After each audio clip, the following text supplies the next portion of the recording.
It kind of gives people a general idea of what cryonics is about, and then we'll start from that point forward. If you guys want to start the video, I'd appreciate it.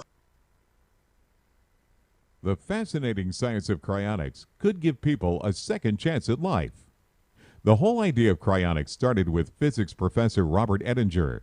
He pioneered the movement with his seminal book, The Prospect for Immortality. He then went on to launch the Cryonics Institute.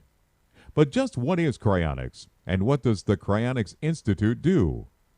Cryonics is a procedure that preserves the human body at low temperatures after death, in the hope it can be revived in the future. The process should begin immediately after a person is declared legally dead. Even though the heart has stopped beating, there's still brain function during this period, so a heart-lung resuscitator is used to stabilize the body and keep the brain supplied with blood and oxygen. The body is cooled in an ice bath to slow down metabolic demand and to protect both DNA and organ structure. Then anticoagulants and protective medications are injected into the body to stop the blood clotting during transit. The body is then packed in ice and transported to a cryonics facility. Once there, a process called vitrification begins, where the blood is replaced with a cryoprotectant antifreeze solution. This is done to prevent the cells from freezing and to stop ice crystals from forming around organs at extremely low temperatures. The body is then placed in a computerized vapor cooling chamber and cooled to negative 196 degrees Celsius. Once the body is properly cooled, the patient is transferred to a long-term cryostat storage container. Thousands of people are signed up for cryonics throughout the world, and the numbers are steadily growing. The Cryonics Institute is the world's largest provider of whole-body cryonics. They have performed more whole-body human and pet cryosuspensions than any other organization. The Cryonics Institute is also the most affordable cryonics company, with a whole-body suspension fee of only $28,000. Most people can afford this cost with simple life insurance. Our organization is a member-owned nonprofit with open financial records.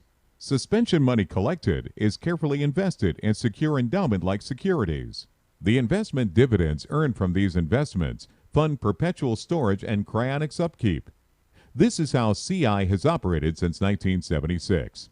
Some people prematurely dismiss cryonics because the technology to revive someone who has been cryogenically frozen does not exist yet. But they miss the point. Cryonics is really an ambulance ride now to a future hospital where that technology may someday exist. What does science say? There are now peer-reviewed scientific papers supporting cryonics, as well as many PhDs who have gone on record to support cryonics. Recent advances in stem cells, nanotechnology, and genetic engineering are proving that what was once considered impossible is becoming routine. Some have suggested that someday even aging itself may be halted or reversed.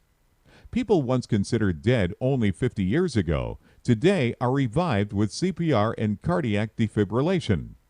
Cardiopulmonary resuscitation and organ transplant technology were once shunned by primitive thinkers, but today they are hailed as life-saving advances.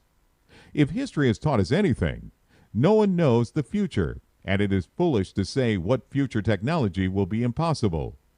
Considering the alternative, which is certain death, cryonics is a rational scientific wager with little to lose and virtually everything to gain. Check out cryonics.org to learn more.